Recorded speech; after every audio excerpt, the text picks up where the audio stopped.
Depuis plus de 4 décennies, Israël et l'Iran s'opposent sur tous les fronts idéologiques, religieux et stratégiques. Les tensions se sont accrues avec le développement du programme nucléaire iranien, que Tel Aviv considère comme une menace existentielle. Ces dernières années, la confrontation a quitté le terrain diplomatique pour basculer vers un conflit indirect. Assassinats ciblés de scientifiques, attaques cybernétiques, frappes en Syrie contre des positions iraniennes, et soutien actif de Téhéran à des groupes armés hostiles à Israël, comme le Hezbollah. Chacun avance ses pions dans un jeu dangereux où la moindre étincelle pourrait embraser toute la région. Les récentes déclarations musclées des dirigeants des deux pays laissent présager que l'escalade est désormais inévitable, et que la guerre pourrait passer d'ombre à lumière plus vite qu'on ne le croit.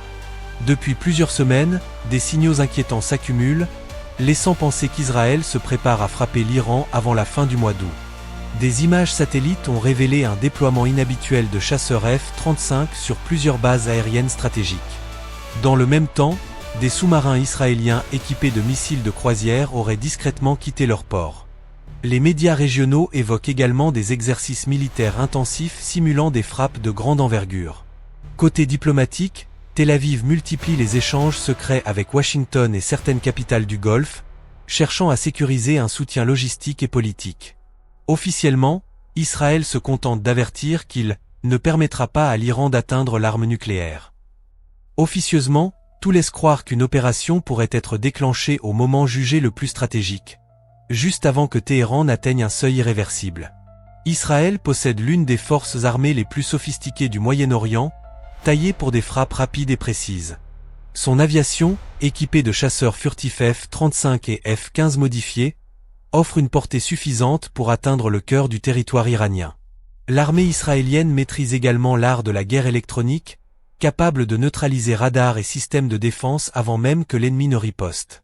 Les missiles de précision à longue portée, combinés à des drones d'attaque autonomes, permettent de frapper simultanément plusieurs cibles stratégiques. Installations nucléaires, bases de missiles et centres de commandement.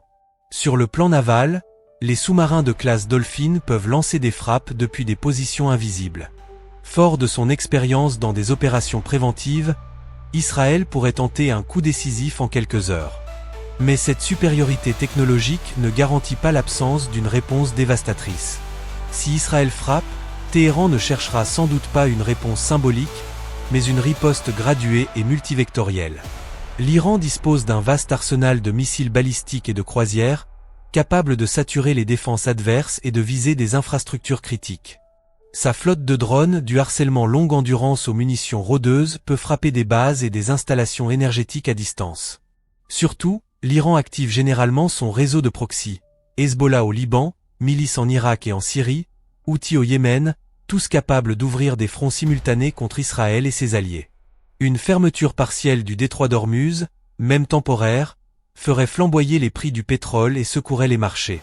Sur le plan cyber, Téhéran peut viser banques, médias et réseaux industriels pour semer le chaos.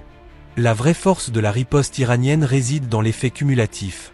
Frappe directe, pression régionale et choc économique, afin d'imposer un coût insoutenable à toute escalade. Une frappe israélienne, suivie d'une riposte élargie, amplifierait les risques d'embrasement régional. Le Liban, la Syrie, l'Irak et le Yémen pourraient devenir des théâtres secondaires, entraînant des cycles de représailles et un afflux massif de déplacés. Les États-Unis seraient poussés à renforcer la défense d'Israël et des voies maritimes, tandis que la Russie et la Chine exploiteraient la crise pour accroître leur influence diplomatique et énergétique. Les cours du pétrole grimperaient brutalement si Hormuz était menacé, alimentant l'inflation mondiale et fragilisant les économies importatrices. Les marchés financiers se tendraient, le fret se renchérirait, et les chaînes d'approvisionnement subiraient de nouvelles perturbations.